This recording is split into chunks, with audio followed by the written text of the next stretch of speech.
Okay, so yeah, we will record the thing after the break. Okay, well, if you don't have any questions over simple functions without return values, okay, so these are simple functions with values that get returned now. Okay, so if you want your pass a value in, okay, we know that you can fit in parameters. Okay, so what is this functions here?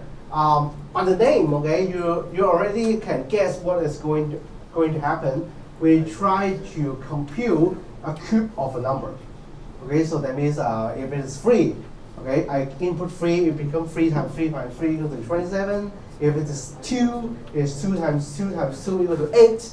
Okay, so I'm going to try to compute this. Now let's do it piece by piece.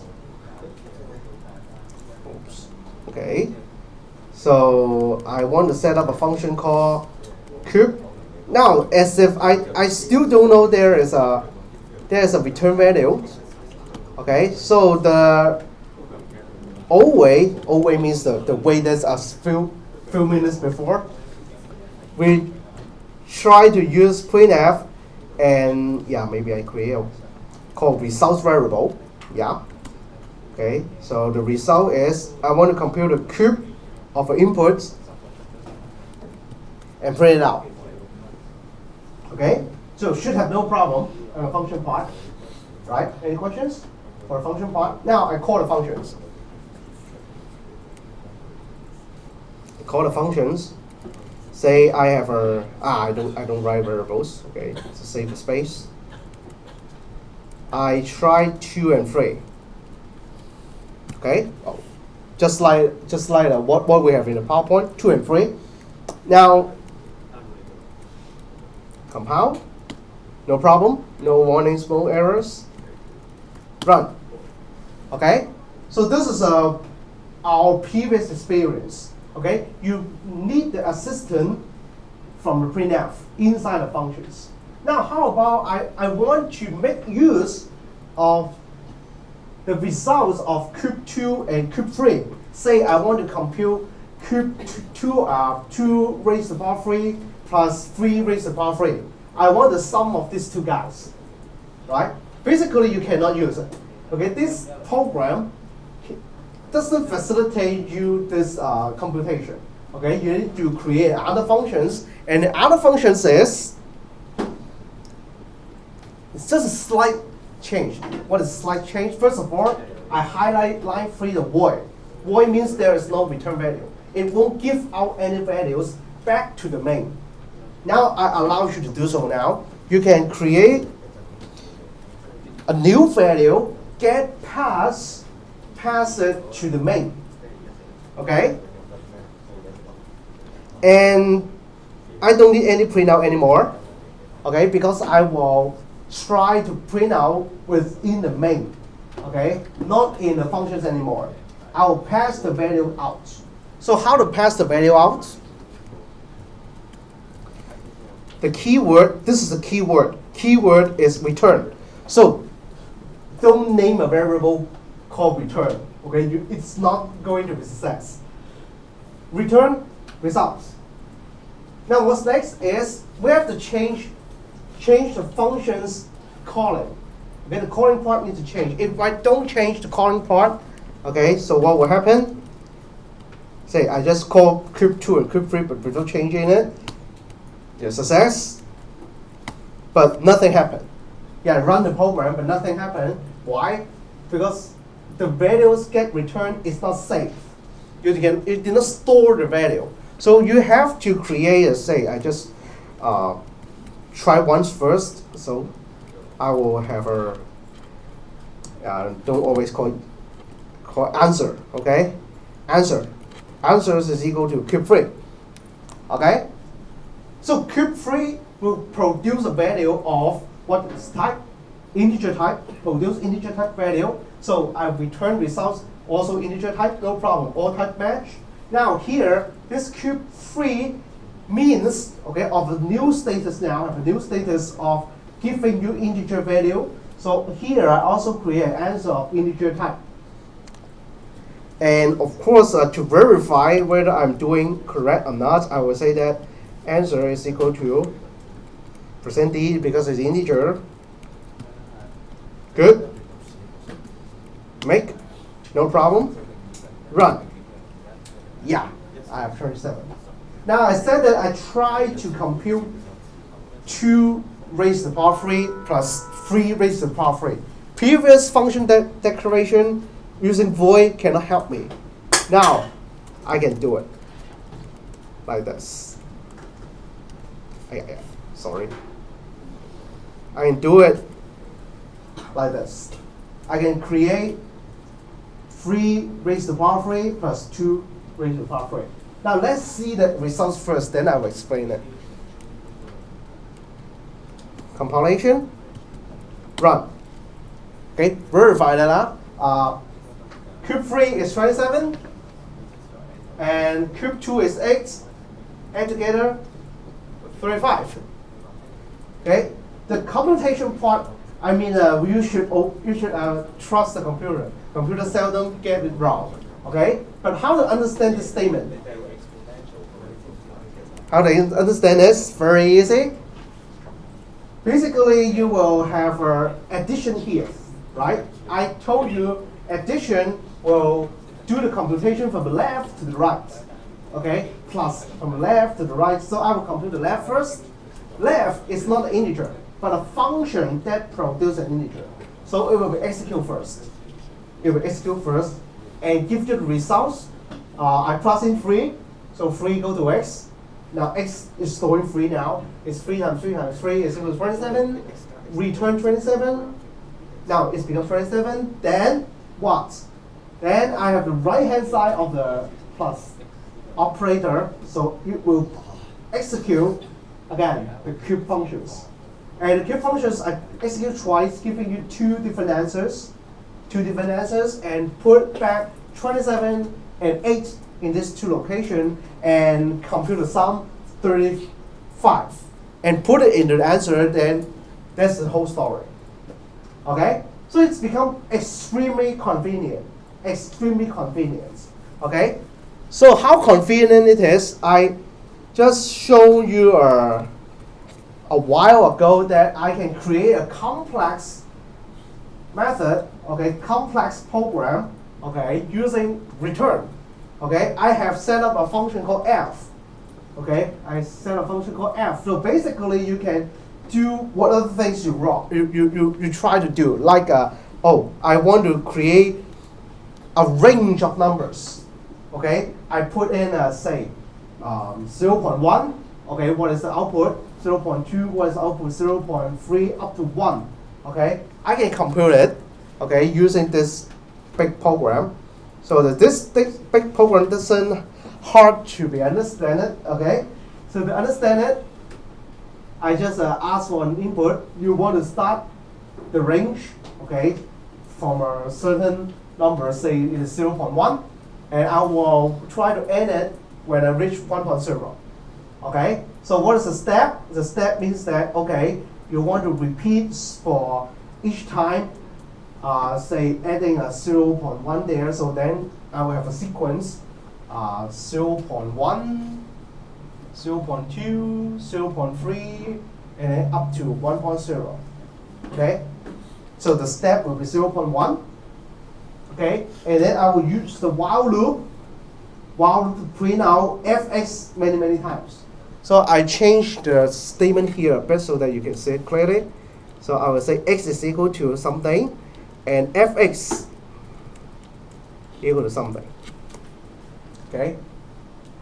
So I put in x and put in fx. I put in a sequence of numbers now, and keep on repeating fx again, and again. Okay. So I need a bigger screen now. Okay. No problem. Now I execute it. So what is your starting point? I try to repeat this sequence first. 0.1. What is your ending point? Or maybe your ending point is 1.0. Okay. So just trace the program side by side. So what is the step? The step means that for each step that means that I will increase the values, okay, piece by piece. So each piece may be 0.1. Okay, then I will enter the loop starting from line 21 and repeat again, and again, and you will have this output. Okay, yeah, it's become very easy, right? I set up a functions here, okay, and it produces some things like this. Okay, so basically you can do, if you have learned your math course, set up some functions, you want to verify it, or you want to try to put it out, okay, you can use a program to do so. Okay, so how to use a program to do so? I have 10 points. I can copy and paste to Excel and ask Excel to put it out. You do believe me? Okay, so I do it now. So to ask Excel to print things, okay, how to do it? Very easy. You cannot print out something like this. Excel don't know what is x equal to. Okay, Excel only know numbers. Okay, so you don't input numbers. You don't input characters except numbers. Okay, so how about a comma? I cannot input comma because Excel don't know what is comma. Excel knows one character very well. That character is called tab. Tab character is \t. Okay, so see my transformation, from x equal to something and fx equal to something into this rate. Then I save it, run it again. Starting point 0.1, ending point 1.0. Each step is 0.1. So it becomes something like this. Copy it. I just copied it, highlight it. I just use hotkey to copy. I forgot to start Excel. Okay, so this is the legal copy. Okay, so paste, copy and paste. It's become something like this, and immediately I can. I don't want this. How to insert a chart? Oh, okay, here. Hey, come on! I don't want this. I want scatter. See? You can see something like this. How about I have more points? Say the. Do it. I don't want this. How about I want more points? I want this time is from, let's say, -2 to 2. Okay, each step is 0.1.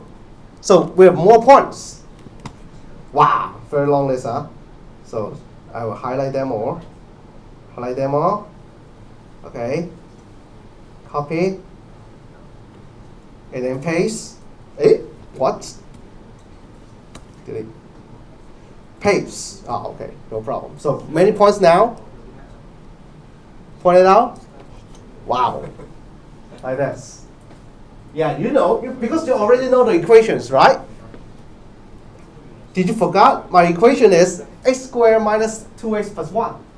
Okay? So basically, we can construct these things using functions. If you don't love this function, no problem. Okay? Maybe you love any idea. Maybe like this. Okay? Basically, I don't know what's the root now. Okay, it's x cubed. Okay? X cubed minus 2x plus 1. I don't know what is that, basically. So, let's use the computer and Excel to do it. Okay, make it, no problem. Again, what is the starting point? I don't know, maybe still -2 to 2. Okay, still -2 to 2. Each step is 0.1. Again, a bunch of points here. So highlight them all. Copy. Okay, so I will undo this first. Delete all points. Paste it. Okay. Scatter. Wow. What's that? Okay. Hard to see, huh? So I make it bigger. Wow, it seems that there is two roots, right? three roots. One is here, one is here, one is here. Okay? So this is, with this kind of construct, right? You can change the functions. What is the functions that I've constructed? I didn't explain, right? The function that I construct is very easy. Just ask you for input for a double and return you a double and compute the functions and give you the functions values. Okay? And the later part you already learned from previous weeks. Okay? The scanf, the printf, the while loop. Okay, the while loop is you have the start, you have the end. Before you reach the end, I will increment the x piece by piece using the step variable. Print out the x, print out the fx, and then something new is that you know a new character called \t is a tab. Excel know how to read tab. Basically, if you have a tab, it will make it into two columns. Okay, and it will become something like this. Okay, so if you have learned I don't know how to do a numerical differentiation. Okay, you can maybe you first derive a differentiation. Okay, of differentiated functions or the original functions. You can use a computer to plot it already. Okay, you want to plot something? Go ahead. You already know how to do it. Okay, any problem you want to ask? Any problem? Yes? If we are using Microsoft Windows, how can we do this? Use Microsoft Windows, still the same. Still the same. How to copy the... Oh, how to copy? Okay. Back in the lab, I'll tell you, very easy. You can just highlight the window output and right-click and ask it to copy or paste. Okay? No problem. Yeah, you can always do so. Any problem? Anyone will ask? Yeah.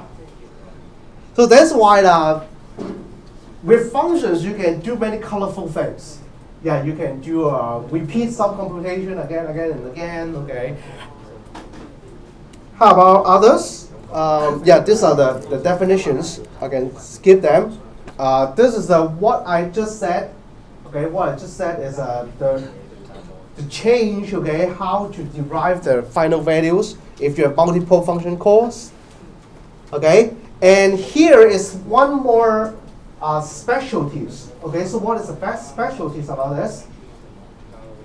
A return. Okay, basically it's not the only. There's only one existence of return within the functions. You have multiple returns. You have multiple returns, and in these functions, okay, basically what this function is about? Can you guess what is the usage of it? By looking at the code. If x is smaller than y, return y. X is bigger than y. X is bigger than y, return y. Else, return x. But you can miss the else. So how to trace the program? First, I tell you how to trace the program first. So to trace the program, you will have a if part execute first, right? If x is bigger than y, maybe I put x and y. Now, first x is equal to, I write in the board. Where is it? Okay. So, x and y.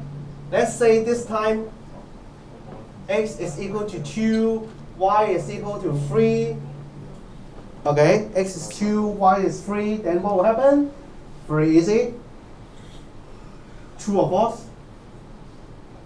Yeah. True or false? If it's x is 2, y is 3. False. False, that means that it won't execute this return statement and it will return x. So how about I swap the two numbers? Okay. X is, this time is 3, y is 2. Okay. Now I swap the orders. Now when orders order is swapped, now what will happen? What will happen? This evaluation, because x is bigger than y now, if you evaluate as true, so it will execute return y. Okay, it will return y. And what is the meaning of return y? Return y means give this y value to the main, send it back to main. And will it continue execute? No. It will not continue execution beyond the return. Okay? So this is the horrible thing about multiple returns. Multiple returns means that you have one input and two possible exits. You enter the functions, okay, and two multiple exits, and the exit, okay, when you touch this exit line, okay, you will leave the functions immediately. So it will make the functions very hard to trace. Very hard to trace. Maybe I can write a stupid example so that you understand how horrible it is. Okay, so what is the stupid example? Let's say that I create a function. Because it's a stupid example, I name it stupid. Okay, x and y. Okay. Now suppose I'm repeating what the PowerPoint is doing. Okay. Now a stupid example is like this. What will happen? Still it is a multiple return. Okay. We have a 1 return, 2 return, 3 return. Okay, so let's see what will happen. I need to code it. So we have two inputs. I don't need any variable. I just print out the results. Okay, it's called stupid. I want to call stupid 2 and 3. Okay, so what should be the result? Let's see. Make X, no problem. Run 0. Again, change it 2 and 3. Compile, run, still 0. Okay, so what is going on?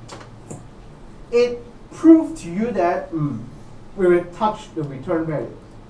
Okay, we have value to return now. It means it is time to leave the functions. It's time to leave. So for line 5 up to line 7 will never be touched. Never be touched. Okay? So that means no matter what x and y's are, we will return 0. Okay? So remember this. So never write functions like this. Okay? Remove it. Okay? I prefer one style is like this. Return. Okay? I prefer this style. At least, okay, you are very clear that although there's multiple return, I will choose one of the exit. Okay? The previous example is too ugly. Okay? Or some people even write something like this. Now, first of all, how many of you cannot understand what this if statement is? If statement is actually finding the smaller number and return a smaller number to the outside function, so it's the main, right? It's return you a smaller number. Okay? So some people will even write something like this, say the who is smaller. So who is smaller? Okay? Write something like this. It try to avoid multiple return. Who is smaller? Return who is smaller. Okay. Now this is a very good practice. How to trace a program now? Tracing a program is we will omit all the multiple return statements and keep the results in a temporary variable for who is smaller. Okay? And before we reach the end of the functions, you return the results. Okay? So it is more preferable. It's more preferable. In the lab, we will have a functions that you have to write. Maybe multiple return, maybe one return. Okay? The function is factorial. Right? Factorial is, you need to set up if then else for factorial. Why? Because factorial, if it is a 1, okay, factorial 1, you have to hard code, oh, if it's 1, I return 1. Okay? Or you can try to another way to make it just in a simple loop. Okay? You may need this kind of construct. Okay? we don't look at your code whether you're using multiple return or not. Okay, just find the best style you want. Okay. So remember, this guy is a bad guy. Okay, make your program hard to trace. Okay. Then yeah, multiple returns, no good. Okay, to change it in this way. Okay, so what is this program? This program, this example is a very big example. Huh? How big it is? Yeah, it gives you the month. The month. Yeah. Usually I hate to name variable M stand for months. Why don't you spell it out? Okay. You know, the editor will auto complete for you, right? So Y is a year. So basically you input month and a year and tell me how many days for that specific month. So why we need the year input? Because it's maybe leap year. Okay. So it will change. So if you want to trace this program, this program seems to be hard to trace. How hard it is? Basically, you first check the month, and so happen that it is 1, 3, 5, 7, 8, 10, or 12. They're big months, okay? So it's 1 days. Other than 2, the remaining guys will have 30. So we'll return here. I guess some people will start to think, this seems to be better, right? Yeah, I don't think so. Okay. So if you want to compute leap year, because we don't want to complicate the story, computing leap year is you need to look up at Wikipedia, okay, how to compute it. Okay. So I will omit it and return 29. And if it's not a leap year, then it will be 28. Okay. So the traces is easy in this style. Okay, but I prefer a more convenient way for us to trace. Just to have one return. Save the results in temporary variable and return that temporary variable within that functions at the end of the function. This is a good practice, remember. Okay, so the return statement is like this. Yeah, you can keep every return statement, and if it is a void variable, no variable to return, void return type, okay? Nothing to return, you can still say return, but don't say return something. Okay, you say return. Okay? Now I give you some horrible examples now. So if you understand that in void, okay, we can still use return. It means basically, we want to stop the functions earlier to return. Now I give you horrible examples, okay? Because you don't have a computer, I will run it for you. The number one horrible example is horrible one. Horrible one is, say I have x. My function supposed to be so simple is return x, okay? So printf, I will call horrible 1. Say I input 10. Okay, suppose it's like this. Okay, easy, right? It will give you 10 and you print 10. What will happen if I miss out x? Yeah, you will face this problem. I guarantee. I guarantee later in the lab, someone will raise up their hand and, oh, what is the problem with my program, okay? And basically, you miss out the return value. Now you ask for return value. In the definition, you need a return value, but you forget. You forget.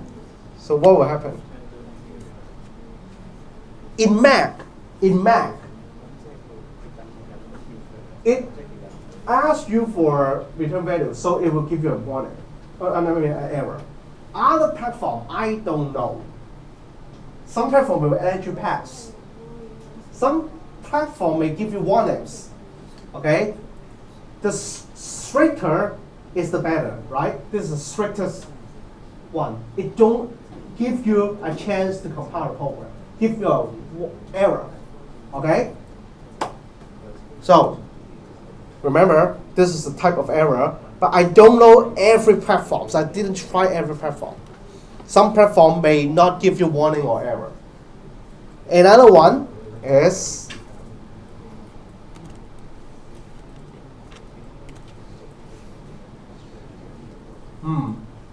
how many of you didn't see what I changed?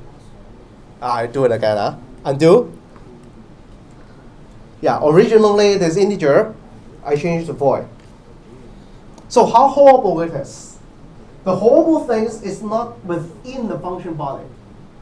This is the simplest function. Nothing happened. I just return. Okay? You ask for nothing, I give you nothing. No problem. Yeah, void type, return nothing. Now the horrible thing is here. 9x. Yeah, it is horrible, right?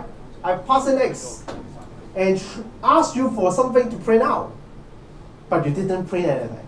You didn't give me anything. Another horrible thing, huh? Let's try what will happen. Make test. Still okay, huh? What Mac reports is it knows that it is the argument type void is incomplete. What does it mean? Basically, I do the translation. It means that it return void, but printf don't know how to print void. But void is nothing. And you ask me print nothing, I don't know how to print nothing. Okay, so basically this is an error. Nice, huh? So this is about this type of error. Another type of error is horrible 2 now. Horrible 2 is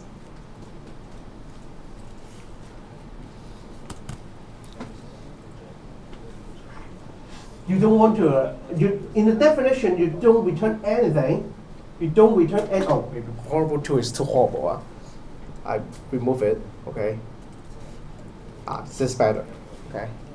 You pass in an integer x, the return value is x, but look at here. The type is not x. It's the type for not for x, it is nothing. So what will happen? Make? Still okay, still okay. Yeah, let me do a translation. Translation is, you want to return nothing, but you write something here. Okay? So basically, it gives you error. Did I try all combination? Yeah, I tried all combination. The combination is, you have value to return, but you forget to return. Okay? You don't want to return anything, but you try to return something. Okay? And other way around. Okay? Oops. Any question you want to ask? Any other horrible things you want me to try? Any horrible things you want me to try? If not, good. Okay. Don't make me to debug it for you in the lab. I told you there will be bugs. Okay.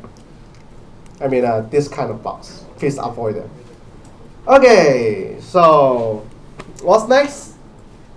Okay. It's a return value. Okay. So what's next is it's not horrible. Okay. It is just the compiler is very strict. Okay, what is the compiler so strict about this? Okay, let's take a look at this program. Okay, this program is to compute one of the functions in your calculator. Okay, the function of a calculator is core. This 1 over x. Okay, we try to compute the inverse of a number, right? And you know that the inverse reciprocal of a number, okay, if x so happen to be 0, okay, it is undefined. It is in math it's infinity.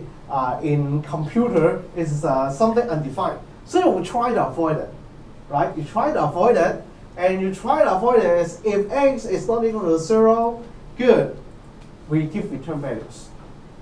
Else, no else, right? No else, because it's something undefined. Now, what will the computer tell you that you write something like this? Okay, there is a condition. Okay, we want to safeguard the computation. What the computer will do?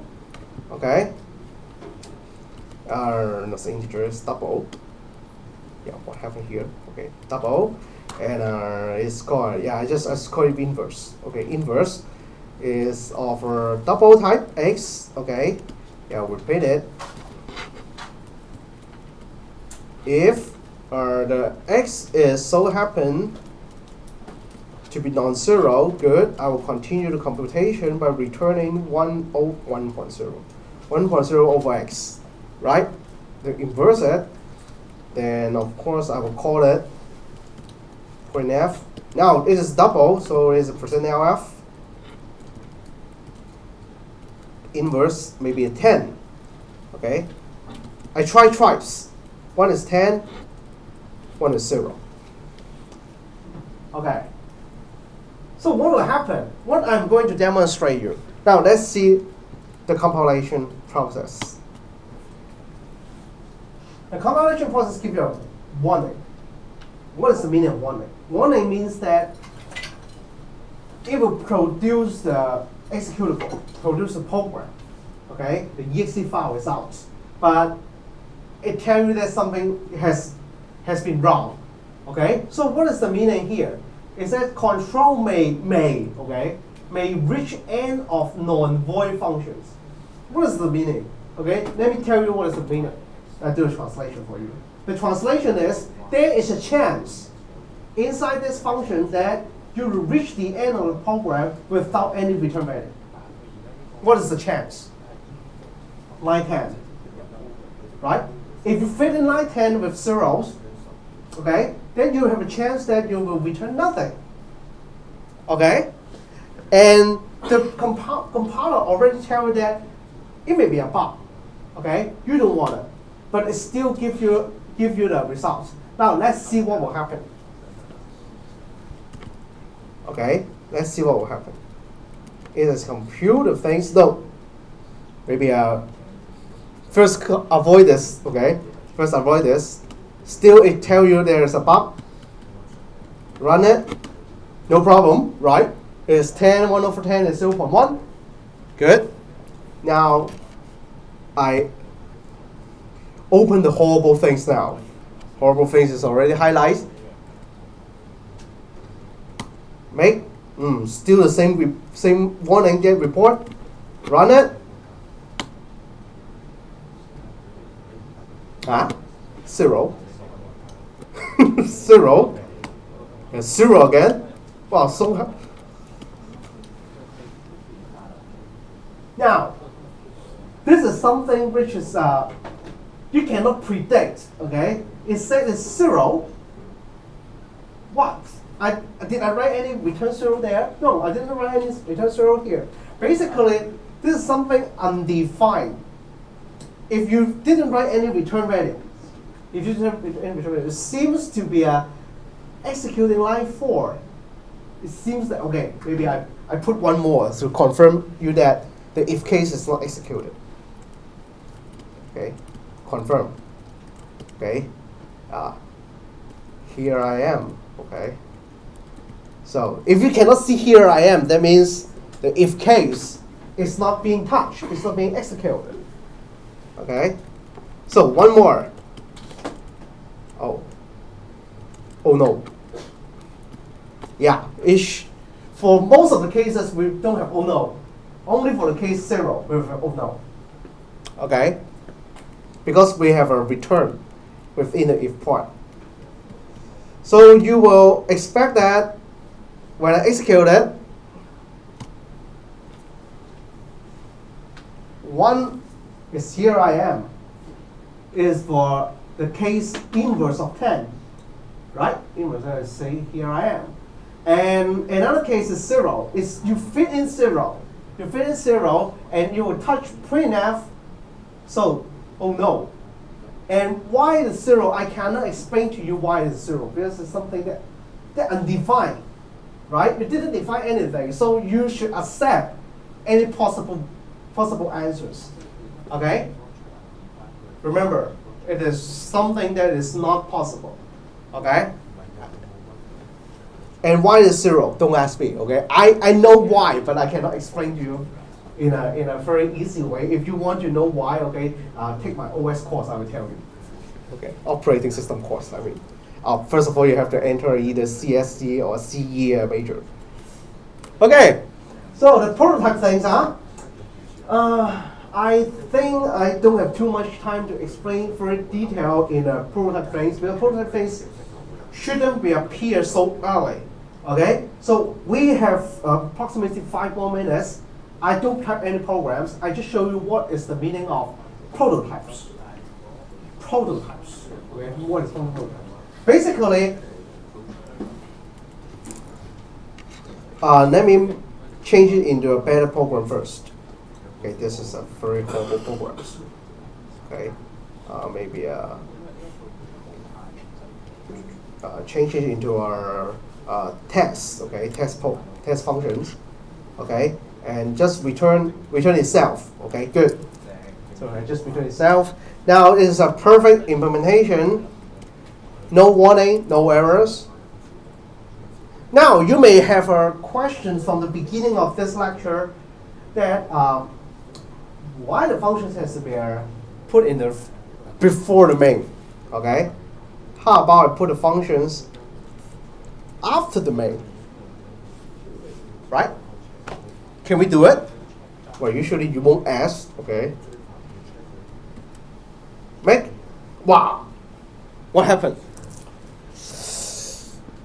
A bunch of things pop up, 3 warnings and 1 error. Okay, so horrible. Okay, so why is it? Why does it happen? Okay, it happens just because this is the secret of C compiler. C compiler is stupid. How stupid it is? It just scans the program line by line during compilation. Okay, line by line means that starting from line 1, or scan line 1, scan line 2, line 3, and when it scan line 4, it matches a vocabulary called text. This vocabulary is something that is unknown. Why? Because it didn't scan line 9. Original program is this one, right? While it is doing the scanning, line 1, line 2, line 3, you know that line 3 means a definition of text. So it remember there is a definition of text. And when it scan line 8 and 9, you know that this is not a new vocabulary to him. It is something that you know. It is a function call. Now if we reverse it, when we reverse it, it means that the text line 4 and line 5 are something that is a known. Okay, so it gives you a bunch of errors and warnings, so on and so forth. Okay, so that means I make up something wrong. Okay, so basically yes, in doing function definition, make sure that you declare everything before the main. Okay, this is for you guys to pay attention to. But if you really want to say put something down there. Okay, why we have such kind of possible case that we need something declared down. Okay, so let me show you an example. Just forget about these 2 lines first. I didn't explain these 2 lines. So let's read this program. This program is very funny. How funny it is. The foo functions will call bar. The bar function will call foo. Okay, you can write such kind of function like this. Okay, in your project, the mice pepper, we will have this kind of thing. The foo will call bar, the bar will call foo. Now, if we follow the previous logic, the previous logic is when you're scanning, doing line by line, I just ignore the main first. I scan foo this line, no problem. If maybe the if is correct, no problem. Then bar, bar is a vocabulary which is new. What is that? What is that? The definition of bar is here. So, no, we cannot do it. Okay? We don't understand what is bar. So, give you compilation error. Now, how about we swap these 2 cases? Still the same.